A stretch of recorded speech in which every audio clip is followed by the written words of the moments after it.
नमस्कार दोस्तों, आपका स्वागत है हमारे यूट्यूब चैनल में। और हम यूपी पीसीएस 2024 को जो है टारगेट करते हुए द हिंदू न्यूज़ एडिटोरियल्स को डेली बेसिस पे डिस्कस करते हैं। तो आइए आज का न्यूज़पेपर हम देख लेते हैं। आज है डेट जो है 13 अक्टूबर 2023। और जो दो सबसे इम्पोर्टेंट न्यूज़ आज मुझे लगी, आर्टिकल तो हम डिस्कस करेंगे, लेकिन जो इम्पोर्टेंट है वो पहली की ग्लोबल हंगर इंडेक्स में इंडिया की रैंक जो है वो 111 इस बार हुई है 2023 में, आउट ऑफ 125 कंट्रीज।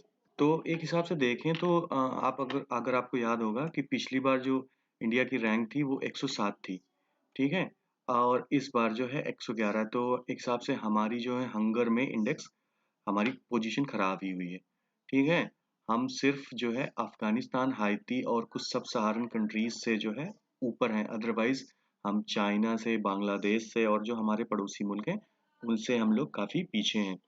तो ये जो है कंसल्ट वर्ल्ड वाइड और हंगर लाइफ के द्वारा जो है ये पब्लिश की जाती है, तो इसको आप जरूर एग्जाम में ध्यान रखिएगा। और दूसरी एक न्यूज़ है सरस्वती सम्मान से रिलेटेड, जिसको के बिरला फाउंडेशन के द्वारा में प्रदान किया जाता है। ये देखिएगा यहाँ पे, जो तमिल ऑथर शिव शंकरी को जो है ये प्राइज मिला हुआ है, ठीक है।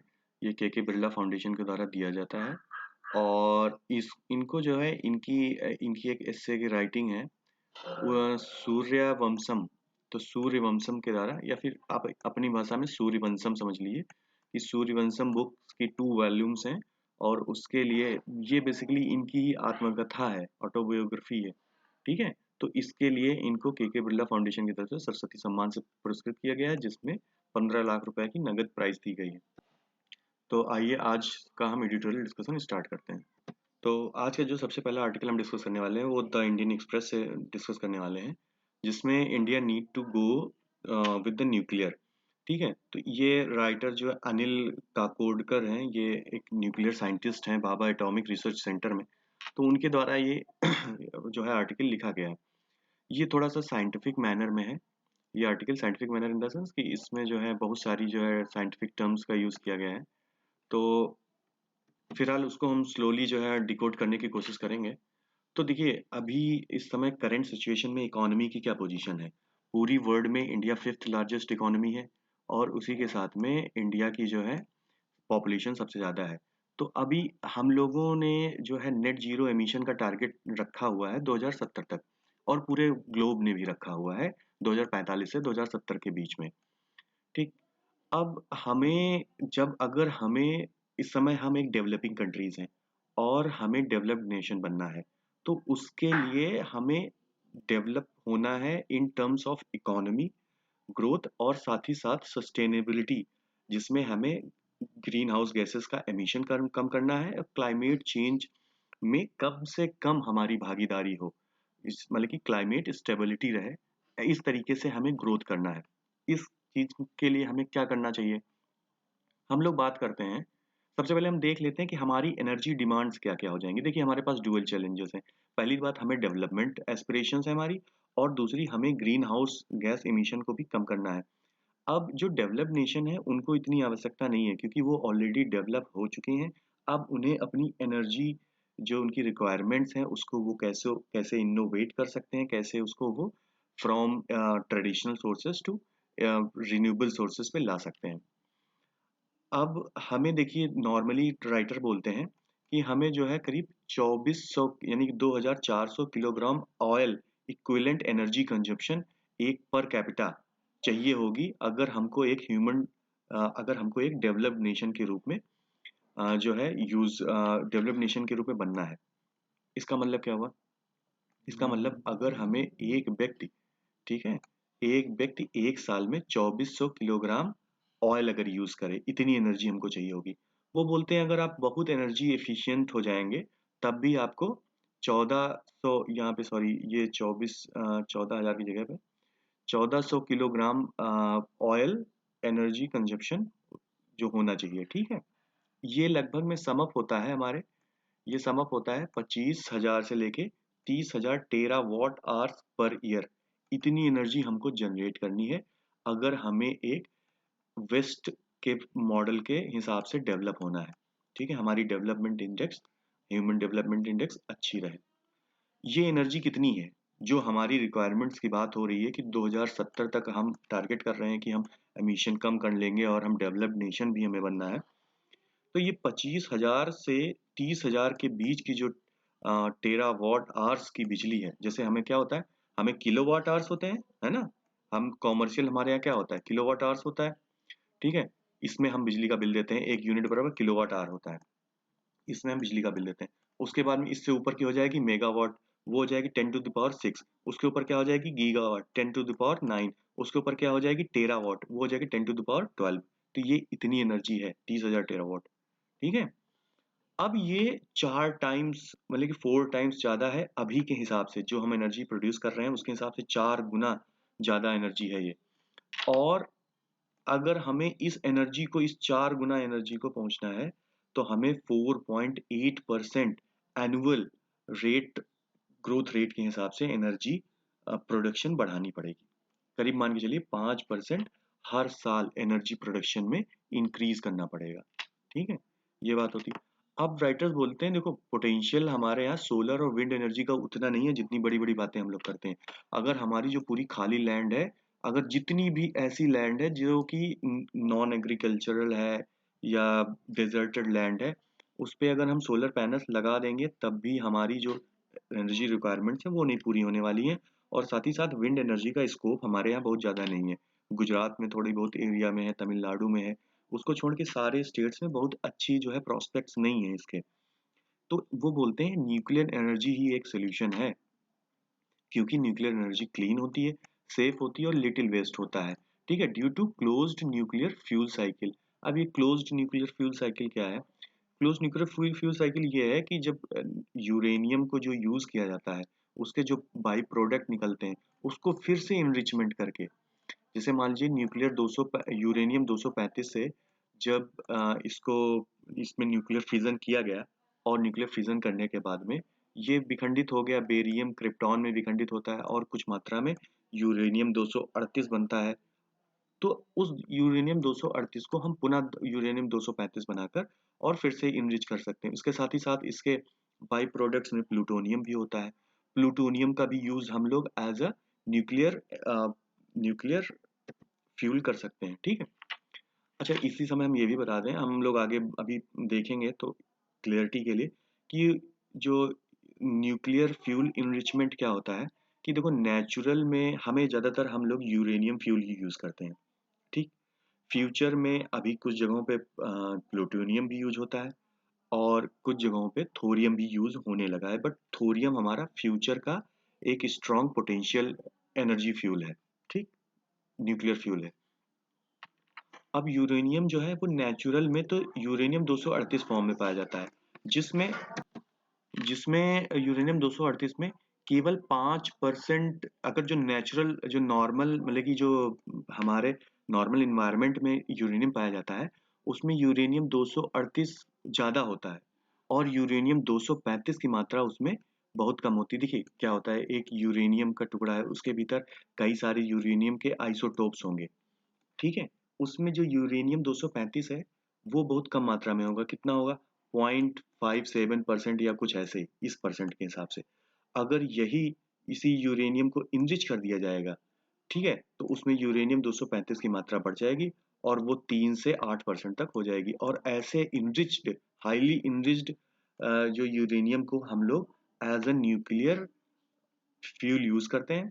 और कई बार ऐसा भी होता है कि जो नॉर्मल ये न्यूक्लियर, जो नॉर्मल यूरेनियम होता है, जिसमें यूरेनियम 235 की मात्रा कम होती है, उसको भी हम न्यूक्लियर फ्यूल यूज करते हैं, क्योंकि न्यूक्लियर इनरिचमेंट का जो प्रोसेस है वो बहुत कॉस्टली है। उसकी वजह से जो न्यूक्लियर फ्यूल की कॉस्ट है वो इंक्रीज हो जाती है, और फिर इंटर्न जो आप इलेक्ट्रिसिटी प्रोड्यूस कर रहे हैं, एनर्जी प्रोड्यूस कर रहे हैं, उसकी भी कॉस्ट बढ़ जाएगी। तो इसलिए प्रयास ये किया जाता है कि जो नेचुरल फॉर्म में यूरेनियम मिल रहा है उसी का यूज किया जाए। जो 235 जो इनरिच्ड होती हैं वो हाईली जो है सबमरीन्स में या फिर जो बड़े बड़े शिप्स होते हैं जो न्यूक्लियर पावर्ड होते हैं उनमें यूज होती है, ठीक है? अब राइटर क्या बताते हैं? राइटर बताते हैं कि अब देखिए हमारे लिए जो एनर्जी के सॉल्यूशंस हैं, वो हमारे देश में क्या-क्या प्रोस्पेक्ट्स हैं। अच्छा, ये हम लोग बहुत अच्छे से, हम लोग नॉर्मली जब एनर्जी सेफ्टी की बात करते हैं इंडिया की, कि हमें क्या-क्या काम करना चाहिए, तो हम उतना डिटेल्ड में नहीं लिख पाते हैं। तो ये आर्टिकल हमारे लिए बहुत अच्छा होगा कि किस तरीके से, चूँकि इंडिया अब एक न्यूक्लियर स्टेट है, हमारे पास न्यूक्लियर, हम लोग इंडिजिनस रूप से, अभी तक हम लोग रशिया से, जापान से, कनाडा से टेक्नोलॉजी लेते थे, ठीक है? पर अभी हमारे पास क्या है, अभी हमारे पास सेल्फ की जो है वो हमने डिज़ाइन कर ली है, इजाद कर ली है जो टेक्नोलॉजी है, ठीक? अभी हाल ही में मान के चलिए कि 3-4 महीने पहले काकरापारा गुजरात में जो है एटॉमिक जो प्रोजेक्ट है, जो न्यूक्लियर रिएक्टर है, वो एस्टैब्लिश किया गया, ठीक? उसका इनॉग्रेशन भी हो गया, स्टार्ट हो गई इलेक्ट्रिसिटी प्रोड्यूस होना। वो था 700 megawatt pressurised heavy water reactors. ये इंडिया की इंडिजिनस इजाद है, ठीक? ऐसे हम 15 प्लांट्स और अंडर कंस्ट्रक्शन में हैं। तो नंबर 1 ये तो हो गई, ठीक है? रैपिड स्केल से हमें इंक्रीज़ करने के लिए। दूसरी क्या है कि हमें स्मॉल मॉड्यूलर रिएक्टर्स बनाने पड़ेंगे, ठीक? स्मॉल मॉड्यूलर रिएक्टर्स मतलब ऐसे जो पहली बात छोटे हों, कॉम्पैक्ट हों, मॉड्यूलर मतलब जो मॉडर्न हों, जिनको जिनमें सारी फैसिलिटीज़ मॉडर्न के हिसाब से, और उनको हम आसानी से एक जगह से दूसरी जगह से शिफ्ट कर सकें। और रिएक्टर्स मतलब जहाँ पर हम अपना न्यूक्लियर फ्यूल को रिएक्ट करवा सकें, ठीक? अच्छा, राइटर ये भी बताते हैं कि जो ये रिटायरिंग कोल प्लांट्स हैं, हम लोग इनका यूज़ कर सकते हैं। क्योंकि देखिए, जितने भी आने वाले समय में आपको कोल प्लांट्स तो रिटायर करने ही पड़ेंगे अगर आपको इमिशन कट करना है। ज़्यादातर कोल प्लांट्स एनटीपीसी के पास में है, ठीक? तो हम एनटीपीसी के साथ कोलैबोरेट करके जो वहाँ की फिजिकल रिसोर्सेज हों, और साथ ही साथ ह्यूमन रिसोर्सेज हैं। फिजिकल रिसोर्सेज में जैसे मॉडरेटर हो जाएगा या कूलेंट हो जाएगा, और जो ग्रिड्स होंगी इलेक्ट्रिसिटी वाली वो यूज़ कर सकते हैं। ह्यूमन रिसोर्स में जो इतने दिनों से जिनका एक्सपीरियंस है प्रोजेक्ट मैनेजमेंट में, सप्लाइंग में, कस्टमर डीलिंग में, तो उनका यूज़ करके उन तो इस तरीके से हमारी कॉस्ट भी कम हो जाएगी, ठीक है? दूसरी चीज़ वो बोलते हैं उनके, एक एक कुछ और, जैसे हमारे पास 700 megawatt pressurised heavy water reactors हैं, वैसे ही हमारे पास अपने खुद के designed 220 megawatt pressurised heavy water reactors हैं, ठीक है?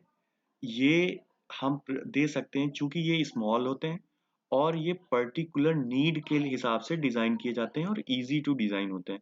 तो इनको हम हाईली एनर्जी इंटेंसिव जहाँ पे इंडस्ट्रीज़ हैं, जैसे मेटल, केमिकल, फर्टिलाइज़र्स, वहाँ पे हम इनको दे सकते हैं, ठीक? उसके बाद में ये बताते हैं कि देखिए, एक और हमारे पास एक और नई टेक्नोलॉजी आई है। वो टेक्नोलॉजी है advanced heavy water reactor, L E U. ये है, तो ये एक जो है भाभा एटॉमिक रिसर्च सेंटर के द्वारा जो है डिज़ाइन किया गया है। और देखिए, ये जितने भी हमारे प्रोजेक्ट्स हैं, ये भाभा एटॉमिक रिसर्च सेंटर के द्वारा डिज़ाइन किए जाते हैं और प्रोड्यूस किसके द्वारा किए जाते हैं? National NPCIL, nuclear power corporation limited of India, ठीक है? एनपीसीआईएल, तो इसके द्वारा प्रोड्यूस किए जाते हैं। तो ये जो है, इसमें अच्छा देखिए, ये जो है एडवांस्ड हैवी वाटर रिएक्टर, इसमें thorium as a fuel use किया जा रहा है। अच्छा, आपको पता होगा कि जो केरल के बीचेस हैं अपने यहाँ पे, वहां पर थोरियम जो है अ, उनकी सैंड में पाई जाती है, ठीक है? तो ये हमारे क्वेश्चन में भी, प्री में भी आता है। इसका जो वो होता है, जिसको हम अयस्क बोलते हैं, वो कौन सा होता है, वो आप बताइएगा, ठीक? उसके बाद में 3 सॉल्यूशंस तो हो गए। एक सॉल्यूशन 700 मेगावाट वाला, 220 मेगावाट वाला, और दूसरा स्मॉल मॉड्यूलर रिएक्टर्स, ठीक? तीसरी क्या हो गई? तीसरा बता रहे हैं कि हाई टेम्परेचर रिएक्टर्स बनाए जाएँ, जहाँ पे इतना टेम्परेचर हो कि जो डायरेक्टली हाइड्रोजन को प्रोड्यूस करें विदाउट रिस्टोरिंग टू इलेक्ट्रोलिसिस। तो डायरेक्ट हाइड्रोजन प्रोड्यूस मतलब अ, देखिए, हाइड्रोजन कैसे प्रोड्यूस होती है? वाटर से प्रोड्यूस होती है। तो ये चाह रहे हैं कि जो एनवायरनमेंट में हाइड्रोजन है, उससे जो है हाइड्रोजन हम लोग एक्सट्रैक्ट कर लें, ठीक है? जो एनवायरनमेंट हमारे हाइड्रोजन है, उससे हम हाइड्रोजन को एक्सट्रैक्ट कर लें। हाइड्रोजन प्रोसेस क्या होता है? हाइड्रोजन बनाने का एक इलेक्ट्रोलिसिस का प्रोसेस होता है। यही बता रहे हैं कि विदाउट इलेक्ट्रोलिसिस, ठीक है? यहाँ लिखा हुआ है विदाउट रिस्टोरिंग टू इलेक्ट्रोलिसिस, मतलब देखिए, 2 एक एनोड और कैथोड लगाए जाते हैं, ठीक है? 2 रॉड, इसमें इलेक्ट्रिसिटी सप्लाई की जाती है। तो इलेक्ट्रिसिटी जब सप्लाई की जाती है और यहाँ पे वाटर होता है, तो जो H2O में क्या होता है, एक H प्लस होगा और ऑक्सीजन होगा, ठीक है, O2। तो ये जो H होगा वो एक नोड पे इकट्ठा हो जाएगा और यहाँ से फिर ये कलेक्ट होकर ऊपर गैस के फॉर्म में यहाँ पर ये लोग गुब्बारा लगा देते हैं और उसमें जो है स्टोर कर लेते हैं बैलून में, और यहाँ पर ऑक्सीजन स्टोर हो जाती है और फिर उसको ये चाहे इन्वायरमेंट में उसको छोड़ दें या फिर अपने गैस सिलेंडर में रख लेते हैं, ठीक है। इस तरीके से हाइड्रोजन का प्रोडक्शन हो जाता है। तो ये बताते हैं ये जो अच्छा, हाइड्रोजन को हम प्रोड्यूस करने के बाद में उसको हम आजकल आपको पता होगा कि हाइड्रोजन संचालित जो है बसेस और हैवी व्हीकल्स, इवन ट्रेन्स में भी जो है प्रोसेस चल रहा है कि किस तरीके से इनोवेट करके हाइड्रोजन को एज ए फ्यूल यूज किया जाए, ठीक है। तो हाइड्रोजन एक फ्यूचर फ्यूल तो है ही है, क्लीन फ्यूल है, इससे इन्वायरमेंट में पोल्यूशन नहीं होता है, तो ये एक अच्छा प्रोस्पेक्ट है हमारे लिए। उसके बाद में पांचवे ये बताते हैं, सिक्स प्रॉन्ग जो प्रॉन्ग स्ट्रेटजी थी उसमें हम लोग अभी चल रहे हैं। Speed up second and third stage of nuclear power programme. Nuclear power programme second third stage मतलब कि रैपिडली डेवलपमेंट, और सेम वही rapid development of nuclear energy capacity credible address to climate change, ठीक। और ये एक और नई टेक्नोलॉजी की ये बात कर रहे हैं, thorium high essay low enriched uranium fuel in pressurized heavy water reactor can make these reactors even more attractive in terms of economic safety। तो बात वही है कि जो थोरियम, आप देखिए अब आपको इतनी चीजें फैक्ट्स नहीं याद रहेंगे, हम लोगों को किसी को नहीं याद रहेंगे। हमें याद क्या रखना है, हमें याद रखना है कि अगर न्यूक्लियर एनर्जी के ऊपर कोई टॉपिक आता है या फिर एनर्जी सेफ्टी की या फिर एनर्जी रिक्वायरमेंट्स की बात आता है, एनर्जी सेफ्टी की बात आती है कि कैसे एनर्जी फुलफिल करेगी, तो आप ये बता सकते हैं कि जो हमारे रिन्यूएबल एनर्जी रिसोर्सेज हैं उनसे हम अपनी एनर्जी नीड्स उतनी नहीं पूरी कर सकते क्योंकि 4 टाइम्स नीड है। अब हमें क्या चाहिए होगा, हमें न्यूक्लियर एनर्जी चाहिए होगी, और न्यूक्लियर एनर्जी के लिए इंडिया के पास में क्या-क्या एवेन्यूज़ हैं। हमारे पास में 700 मेगावाट इलेक्ट्रिक हाई जो है प्रेशराइज्ड हैवी वाटर रिएक्टर है। उसके बाद हमारे पास 220 वाट का मेगावाट का जो है प्रेशराइज्ड हैवी वाटर रिएक्टर है, और हमारे पास स्मॉल मॉड्यूलर रिएक्टर्स हैं जिनमें हम जो है कोल की जो फैसिलिटीज हैं उनको यूज कर सकते हैं। और उसके बाद में हाई टेम्परेचर, जिससे हम हाई टेम्परेचर रिएक्टर्स हैं जिनसे हम हाइड्रोजन को प्रोड्यूस कर सकते हैं, ठीक है।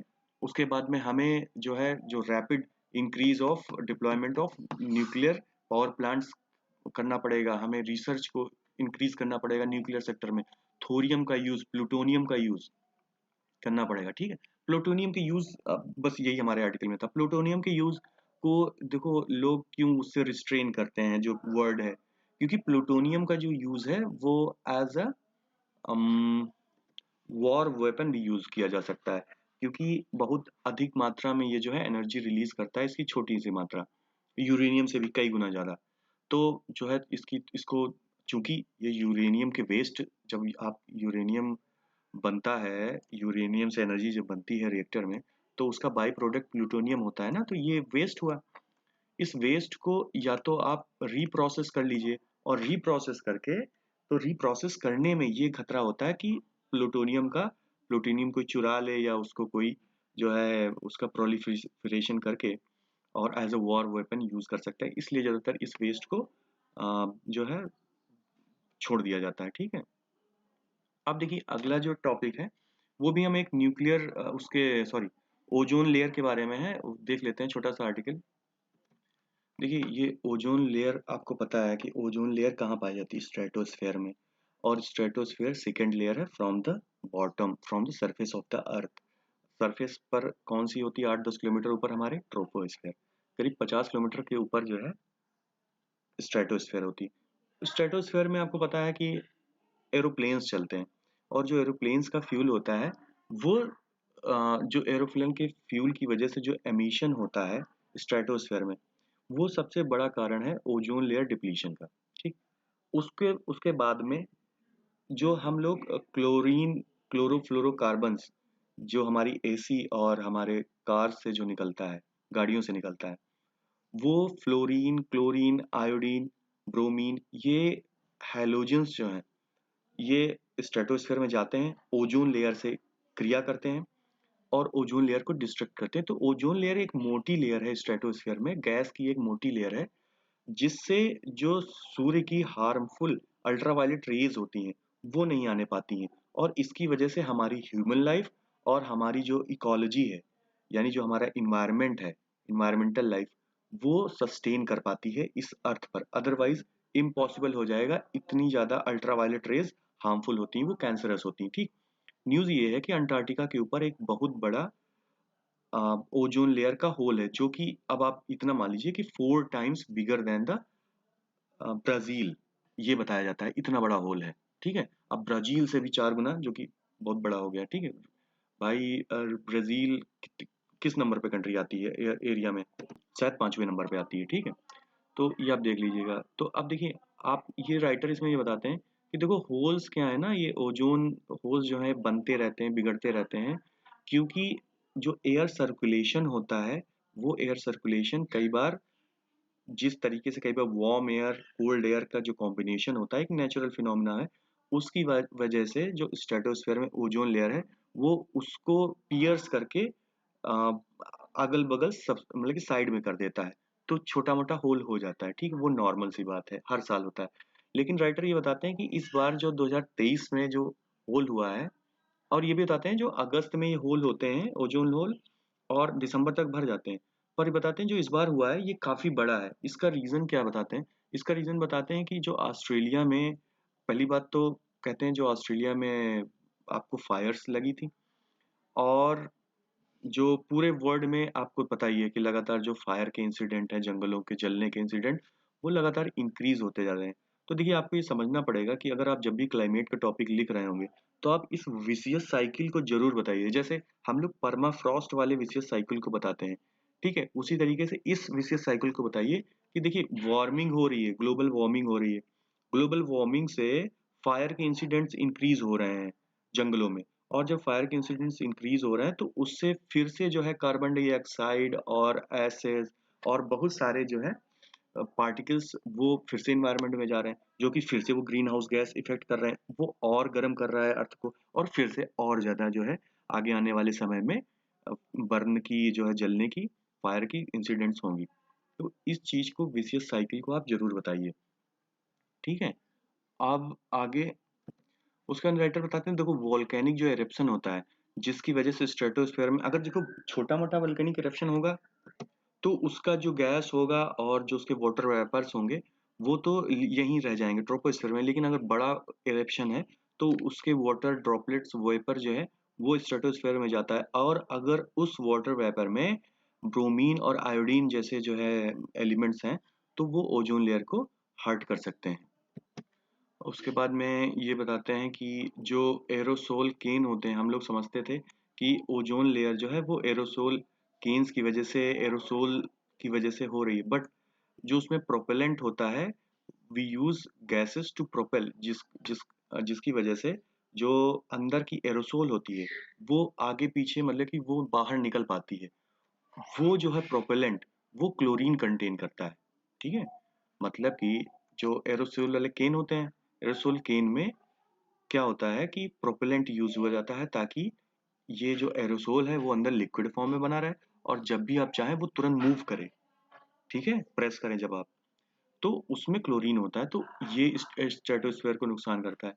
तो इस तरीके की चीजें हैं। मॉन्ट्रियल प्रोटोकॉल 1987 में आया, आपको पता ही है, ठीक है? इन तरीके की जो हार्मफुल सब्सटेंसेस हैं ओजोन लेयर को। तो देखिए, ओजोन लेयर डिप्लीशन और ग्रीन हाउस गैस इफेक्ट, ये दो चीजें अलग हैं, ठीक है? ये आपको पता है ना, ये आपके दिमाग में रहना चाहिए। अब एक अगला टॉपिक है हमारा कास्ट बेस्ड सेंसस से। देखो, कास्ट बेस्ड सेंसस में बड़े बहुत दिनों से लगातार आर्टिकल्स आ रहे हैं, और मैंने बहुत बड़ी गलती की, मैं इसको पढ़ने लगा। अब चूंकि मैं जब पढ़ने लगा, तो हमने सोचा कि चलो अच्छा वीडियो बना ही देते हैं। तो देखिए, इस आर्टिकल में भर भर के डेटा दिया गया है, इतना डेटा दिया गया है कि आपको याद रखना इम्पॉसिबल है। तो अब आपको समझना क्या है इसमें? इसमें समझना ये है कि इस आर्टिकल में ये बताने का प्रयास करते हैं कि देखो, इतने दिनों से हमारे यहाँ रिजर्वेशन चल रहा है सिस्टम, ठीक है? हम लोगों के यहाँ आर्टिकल 14 है, राइट टू इक्वलिटी की बात करते हैं हम लोग, ठीक? हम लोग डिस्क्रिमिनेशन के खिलाफ बहुत सारे हमारे यहाँ एक्ट्स हैं। उसके बाद में भी जो सर्वे होते हैं, विभिन्न सर्वे होते हैं, और उन विभिन्न सर्वों के विभिन्न पैरामीटर्स होते हैं। उन सारे पैरामीटर से और इन सर्वे से ये पता चलता है कि जो कास्ट बेस्ड सोसाइटीज हैं, वो अगर पूरी कास्ट जो है वो मतलब कि कास्ट, अगर जो लोग पीछे हैं वो पर्टिकुलर कास्ट के ही लोग पीछे हैं, ठीक है। जो बैकवर्डनेस है वो पर्टिकुलर, अगर एक बिरादरी में या एक क्लास में वो बैकवर्डनेस है तो वो सस्टेन कर रही है, जो पहले 30 साल पहले थी वो आज भी है, चाहे वो एससी की बात हो, एसटी की बात हो, ओबीसी की बात हो। अब ये पैरामीटर्स हम लोगों को पता होना चाहिए कि अगर सपोज दैट कभी ऐसा क्वेश्चन आ जाए मेंस में कि आप इंडिया में जो है कास्ट सिस्टम परसिस्ट कर रहा है, तो आपको कैसे लगता है कि जो है कास्ट सिस्टम की वजह से ही अभी तक जो है डेवलपमेंट रुका हुआ है, ठीक इस तरीके का अगर सपोज दैट क्वेश्चन आ जाए तो आपको कौन से पॉइंट्स बताने पड़ेंगे। तो आप यहाँ पर बता सकते हैं कि देखो जो एम्प्लॉयमेंट में क्या पार्टिसिपेशन है कास्ट का, ठीक, एजुकेशन में क्या पार्टिसिपेशन रहा है कास्ट का, उसके बाद में मल्टी डायमेंशनल पॉवर्टी के क्या एस्टिमेट्स हैं, ठीक, उसके इनकम के क्या एस्टिमेट्स हैं। तो आप अगर आपको कास्ट या फिर कास्ट बेसिस पे डेवलपमेंट बताना हो या कोई भी नॉर्मल भी डेवलपमेंट बताना हो, तो हम भाई 3-4 पैरामीटर्स ही तो लेते हैं। हम लेते हैं, क्या लेते हैं, हम एम्प्लॉयमेंट लेते हैं, ठीक, हम कंजप्शन लेते हैं या फिर इनकम ले लेते हैं उस बंदे की। तो यहाँ पे कंजप्शन लिया गया है, एम्प्लॉयमेंट लिया गया है, एजुकेशन लिया गया है और लेबर फोर्स पार्टिसिपेशन हो गया, sorry, multi dimensional poverty index लिया गया है, ठीक। अब देखो, monthly per capita consumption expenditure, एमपीसीई, ये नेशनल सैंपल सर्वे के द्वारा निकाला जाता है। तो इसके हिसाब से जो एससी एसटी ओबीसी का जो मंथली कंजम्पशन है वो जनरल कैटेगरी से कम है, ठीक, इतना आप समझ लीजिए, आपको फिगर से याद रखने की जरूरत नहीं। अगर आप याद रख सकते हैं तो ये मान के चलिए, आप लिख दीजिएगा एससी एसटी और ओबीसी का अराउंड 70% जो है जनरल कैटेगरी के हिसाब से है, ठीक, चाहे वो रूरल एरियाज हो या अर्बन एरियाज में।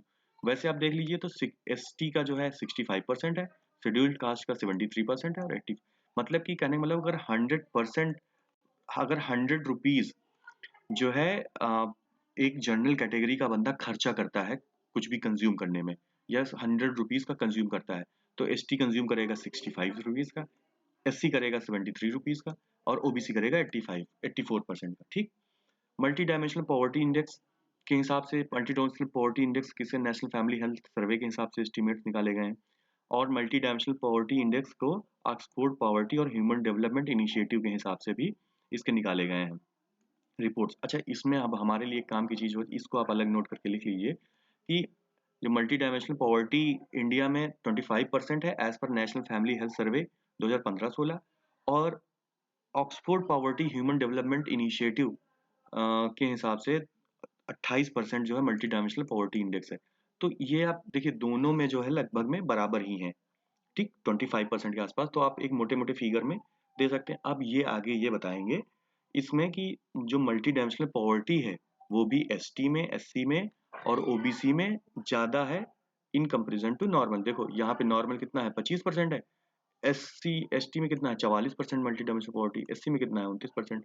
तो ये कुछ बहुत सारे फिगर्स दे रहे हैं। अब सचर कमेटी का बताते हैं कि देखो सचर कमेटी आई थी 2006 में, और 2006 से आज कितना हो गया, 20 साल हो गया, ठीक। बताते हैं तब जो है, अच्छा, पहले इन्होंने एक्चुअली में मुस्लिम्स की बात की थी, बताया था कि मुस्लिम जो है 31% इनकी जो मल्टी डायमेंशनल पॉवर्टी है वो 31% है, जो कि 28% से ज्यादा है एज पर OPHI, Oxford poverty and human development index, ठीक है। अब देखिए सचर कमेटी आई थी, सचर कमेटी ने बताया था कि 31% मुस्लिम जो है बिलो पॉवर्टी लाइन है, जो कि Oxford poverty and human development index initiative के हिसाब से बात सही है। भाई 31% 2015-16 में है और सचर कमेटी 2006 में आई थी, ये भी बताई थी कि 31% ही लोग बिलो पॉवर्टी लाइन है। तो इसका मतलब क्या हुआ, the disproportionate concentration of poverty among Muslims in India have remained stable over time, मतलब कि स्टेबल रही है, कुछ ना इनकी पॉवर्टी घटी ना बढ़ी। फिर एजुकेशन में क्या बताया जाता है कि देखो केवल 3% एस टी, 4% एस टी और 6% ओबीसी जो है यही लोग ग्रेजुएट हैं, जबकि जनरल कैटेगरी में 12% लोग ग्रेजुएट हैं, ठीक है। उसके बाद में पोस्ट ग्रेजुएट की बात होती है तो बताते हैं कि जहाँ पर जनरल कैटेगरी के लोग 3% पोस्ट ग्रेजुएट हैं, वहीं ओबीसी के 1% और एससी एसटी के लोग 1% से कम ग्रेजुएट हैं। ठीक। एम्प्लॉयमेंट स्टेटस किससे बताया जाएगा? Employment status periodic labour force survey से। ठीक है, ये देख लीजिएगा आप लोग, ये जब भी आप एम्प्लॉयमेंट की बात करिए तो पीरियोडिक लेबर फोर्स सर्वे की बात करिए। ठीक। तो पीरियोडिक लेबर फोर्स सर्वे में बताते हैं कि ओवर 30% जो वर्कफोर्स है वो जनरल कैटेगरी का है, जिनके पास रेगुलर जॉब्स हैं। ठीक है, जो टोटल वर्कफोर्स है जनरल कैटेगरी का, उस जनरल कैटेगरी की टोटल वर्कफोर्स में से 30% जो वर्कफोर्स है उसके पास रेगुलर जॉब है। लेकिन ओबीसी एससी एसटी में 20% के अराउंड है और एसटी में केवल 12% है। ठीक, रेगुलर जॉब। उसके बाद बताते हैं कि 3 decades of implementation of Mandal commission recommendation persist the caste inequality. अब फिर ये मंडल कमीशन, सचर कमीशन की बात करते हैं, फिर मंडल कमीशन की बात करते हैं। मंडल कमीशन आपको पता है 1980 में बनाया गया था। ठीक, कि जो हमारे अदर बैकवर्ड इकोनॉमिकल और सोशियो इकोनॉमिक बैकवर्ड जो क्लासेस हैं उनका उनको असेस करके कि उनकी क्या फिनेंशियल सोशियो इकोनॉमिक कंडीशंस हैं और फिर उनके हिसाब से उनको जो है जॉब्स में, एजुकेशनल इंस्टीट्यूशंस में, पब्लिक ऑफिसेज में रिजर्वेशन देना। ठीक है, तो मंडल कमीशन की रिपोर्ट देखो, मंडल कमीशन ने बताया था कि भाई एक्सट्रपोलेट करके कि 52% ओबीसी हैं हमारे देश में। ठीक, और लेकिन उस टाइम पर 27% रिजर्वेशन उन्होंने ओबीसी को दिया था। अच्छा, क्यों दिया था भाई? क्योंकि 50% तो सुप्रीम कोर्ट की सीलिंग है ना, 50% से ऊपर तो सीलिंग जा ही नहीं सकती ओवरऑल रिजर्वेशन की। ये 1992 इंदिरा साहनी जजमेंट केस में कंफर्म भी किया था सुप्रीम कोर्ट ने। तो अब मंडल कमीशन के आने के देखिए करीब कितना 1980 से आज हो गया करीब 40-50 साल, 40 42 43 साल। ठीक है, आज की डेट में भी अगर सर्वे कराया जाता है तो यही बताया जाता है कि करीब 52% से लेके 45% से लेके 52-55% जो है वो ओबीसी हैं। और मंडल कमीशन ने भी ये एक्सट्रपोलेट करके बताया था कि जो है 52% ओबीसी हैं। तो अगर 52% ओबीसी की पॉपुलेशन है और इसी तरीके से भी बिहार सर्वे में भी सामने आया था कि 63% बैकवर्ड क्लासेस के हैं, तो इनका क्या रिजर्वेशन 27% रहना चाहिए, इनका इंक्रीज होना चाहिए। और अगर इंक्रीज होता है तो भाई एस सी एस टी भी हैं और ओबीसी भी हैं, इनको टोटल एडजस्ट करके जो है 50% किया गया था, बाकी 50% जनरल के लिए किया गया था। तो अब जब 50% की सीलिंग तो लगी हुई कि 50% से ज्यादा रिजर्वेशन नहीं हो सकता है, पर राइटर कहते हैं कि सुनो, 103 103rd अमेंडमेंट एक्ट जो आया था 2019 का, जिसमें जो ईडब्ल्यूएस कैटेगरी के बच्चों को 10% जनरल कोटे में दिया गया था रिजर्वेशन, तो वो तो फिर 50% की सीलिंग को क्रॉस कर गया ना।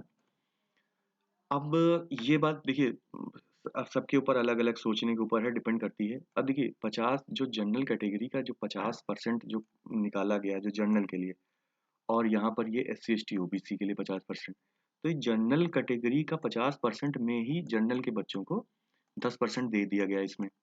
ठीक है, इसमें दे दिया गया। तो ये सीलिंग का ब्रेक किया कि नहीं किया, ये तो लोगों की जो है लोगों के समझने के ऊपर है कि आप इसको कैसे लेते हैं। ठीक, ये सीलिंग को ब्रेक भी करता है। अगर आप देखेंगे कि 50% में, क्योंकि ये 50% जनरल सिर्फ जनरल कैटेगरी के लिए नहीं होता है, ये सबके लिए होता है, इसका नाम केवल जनरल होता है। और यहाँ पर ये 50% जो है ये कैटेगरी के लिए है, इसमें किसी कोई और जा नहीं सकता है। ठीक, अब इसमें जिसमें सबका है उसमें 10% दे दिया गया है, तो भाई क्या बुरा किया गया? अब जो भी है फिलहाल ये पॉइंट है राइटर का। ठीक, राइटर कहते हैं देखो लॉ ब्रीच किया गया 50% सीलिंग वाला, और उसके ऊपर सुप्रीम कोर्ट ने उसको वैलिडेशन भी कर दिया कि भैया सही है ये। ठीक है, तो अब कहाँ से आप रोक पाएंगे कि सिर्फ 27% कोटा रहेगा? अब तो इंक्रीज होगा ना रिजर्वेशन, ये तो यही बात करते हैं, अब तो क्रांति होगी। तो आप देखिए, आपको इन सब से कोई मतलब नहीं है। हमारा जो टोटल हमें जो कुछ चीजें इसमें रिवीजन करने को मिल गई, वो है एक सच्चर कमीशन 2006 का, जिसने मुस्लिम पॉपुलेशन के ऊपर उनकी इकोनॉमिक और बैकवर्ड कंडीशंस के ऊपर, हमने मंडल कमीशन को रिवाइज कर लिया। ठीक, 1980 में आया था। उसके बाद में इंदिरा साहनी केस भी आप जान लीजिए कि इंदिरा साहनी केस में ये जो 50% की सीलिंग है उसको निर्धारित किया गया था 1992 में। ठीक है, और अगर अब हमें कभी भी ये बताना होगा कि जो है क्या सिस्टम चल रहा है एम्प्लॉयमेंट का, ठीक है, या फिर अगर एम्प्लॉयमेंट का क्या चल रहा है तो हम पीरियोडिक लेबर फोर्स सर्वे, जो कि नेशनल स्टैटिकल ऑर्गेनाइजेशन एनएसओ के द्वारा जो है निकाला जाता है, उसका जो है हम लोग रेफरेंस देंगे। अगर हमें कभी एजुकेशन के बारे में बताया जाएगा तो नेशनल सैंपल सर्वे 2017-18 का, या फिर जो भी उस टाइम पर आपने पढ़ा हो, ठीक है, लेकिन किसी न किसी का ऑर्गेनाइजेशन का हमें रेफरेंस जरूर देना है। ठीक, मल्टी डायमेंशनल पॉवर्टी का बहुत अच्छा जो है एग्जाम्पल है कि हमें किस तरीके से पॉवर्टी को हम जो है बता सकते हैं। उसके बाद में जो है हम लोग monthly per capita consumption expenditure को बता सकते हैं। ठीक है, तो इस तरीके से हम डेवलपमेंटल जो इनइक्वालिटीज हैं सोसाइटी में उसको हम रिप्रेजेंट कर सकते हैं। ठीक, अब वे फॉरवर्ड में राइटर बोलते हैं कि फुल कास्ट इन्यूमरेशन होना चाहिए, मतलब कि फुल कास्ट सेंसस होना चाहिए, ताकि आपके जो है इंडिविजुअल कास्ट विद इन जो है ओबीसी, देखिए ओबीसी में भी बहुत सारे हैं ना, कोई यादव है, कोई वर्मा है, कोई लोहार है, कोई सोनार है। ठीक है, तो इसमें विद इन ओबीसी में पर्टिकुलर नंबर्स और इनका कितना प्रपोर्शन है, और इस प्रपोर्शन के हिसाब से उनका सोशियो इकोनॉमिक कंडीशन कैसा है, ये फुल फ्लेज्ड कास्ट सेंसस होना चाहिए। और देखिए आज इंडियन एक्सप्रेस में भी योगेंद्र वर्मा जी का एक आर्टिकल निकला हुआ है, वो उन्होंने भी इस कास्ट के ऊपर लगभग में इसी तरीके की बातचीत की है। तो अब हमें जो है थोड़ा बहुत आइडिया हो गया होगा, हम इतने दिनों से कास्ट सेंसस के बारे में पढ़ रहे हैं, कि हमें बहुत कुछ नहीं, हमें बस जब भी हमें एग्जाम में आए, हमें यहाँ पर कास्ट की राजनीति नहीं करनी है। हमें जब भी एग्जाम में बहुत बैलेंस्ड रूप में लिखना है कि कास्ट सेंसस की क्या क्या प्रॉब्लम्स हैं, ठीक है, किस तरीके से ये कंट्री को जो है, कंट्री की जो स्पिरिट है कॉन्स्टिट्यूशन की उसके अगेंस्ट में है, लेकिन फिर भी जो उसकी कास्ट को हटाने के लिए मेजर्स लिए गए, लेकिन फिर भी जो है अभी तक कास्ट के बेसिस पे इनइक्वालिटीज हैं, और वो फला फला रिपोर्ट के हिसाब से दिखाई पड़ती हैं। ठीक, अब हमें कास्ट सेंसस होना चाहिए, लेकिन सिर्फ उसका जो है बेसिस कास्ट नहीं होना चाहिए, सोशियो इकोनॉमिक कंडीशंस भी होनी चाहिए, इस तरीके से जो लिख के जस्टिस रोहिणी कमीशन आपको पता ही है, अभी ये तो हाल ही में न्यूज़ में था। तो ये था हमारा आज का द हिंदू न्यूज़ डिस्कशन। आज हमने जो है कॉपी वाले नोट्स से हटा के इस पे किया हुआ है। हालांकि नोट्स बनाने में ज़्यादा जो है मेहनत भी लग रही थी, और लेकिन उससे रिवीजन अच्छा हो रहा था। ठीक है, तो फिलहाल ये पीपीटी पे बनाया हुआ है, तो आप बताइएगा कि क्या आपका फीडबैक है, और इसको हम किस तरीके से इम्प्रूव कर सकते हैं। बाकी आप हमारे टेलीग्राम पे पीडीएफ के लिए ज्वाइन कर सकते हैं। Thank you so much, have a good day.